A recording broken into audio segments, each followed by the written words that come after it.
Going on, guys, EC here, and today we're going to be talking about Llamasoft and could we see Atari acquire Llamasoft.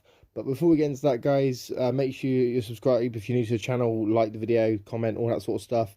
And now let's get into the video, and we're going to discuss this news. But I also got to mention I am an Atari investor, so I am a little bit biased, and my biases are obviously here, and whether or not I want this to happen as well. Just thought I'd let you guys know that before we get in. So now let's get started.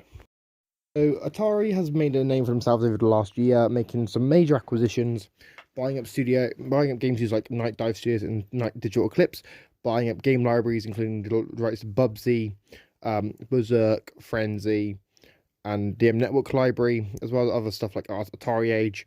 So, why would I want this to happen? I mean, alongside the rumors that Atari is apparently looking at Arcade 1-Up, which I remember seeing that rumor from another YouTuber, not sure how true it is.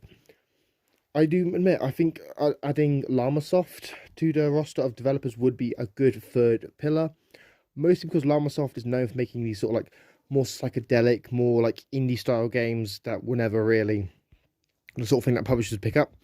Plus, Jeff Minter, who obviously owns Llamasoft, is obviously well known for obviously making these sort of games, as well as being a developer on Tempest 2000, Tempest 3000, Tempest 4000.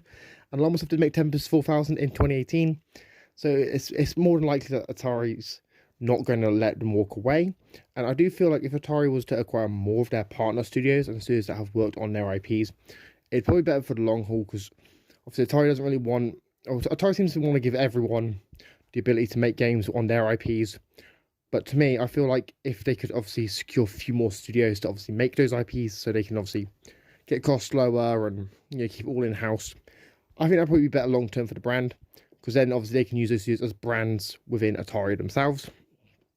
However, would Llamasoft sell is the hard sticking point, because for those of you who don't know, right, Atari Studio Digital Eclipse is actually working on a compilation, one of their interactive documentaries in the Goldmaster series on Jeff Minter and Llamasoft legacy.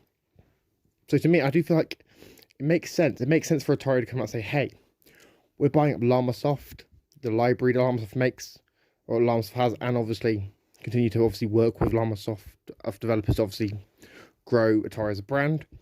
But I also see the downside there. Jeff Minter has always been known for being a more independent developer, and that could sort of stick there, because obviously that could be a sticking point, because some companies don't like selling out.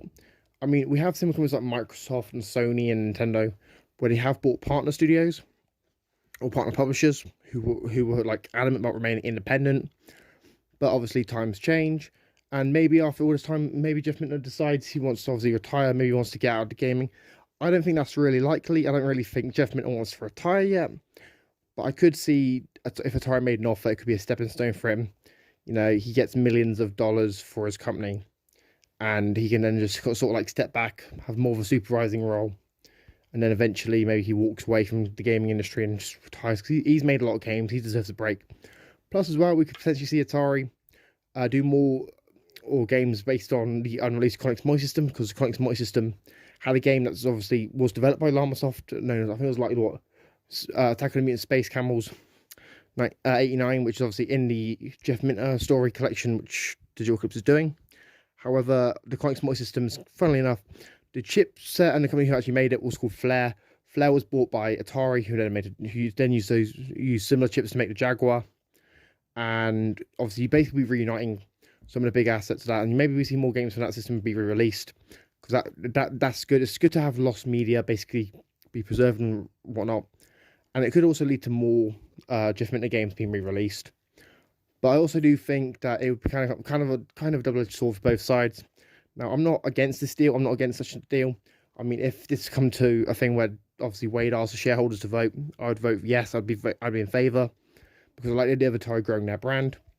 But I don't know how likely this deal is.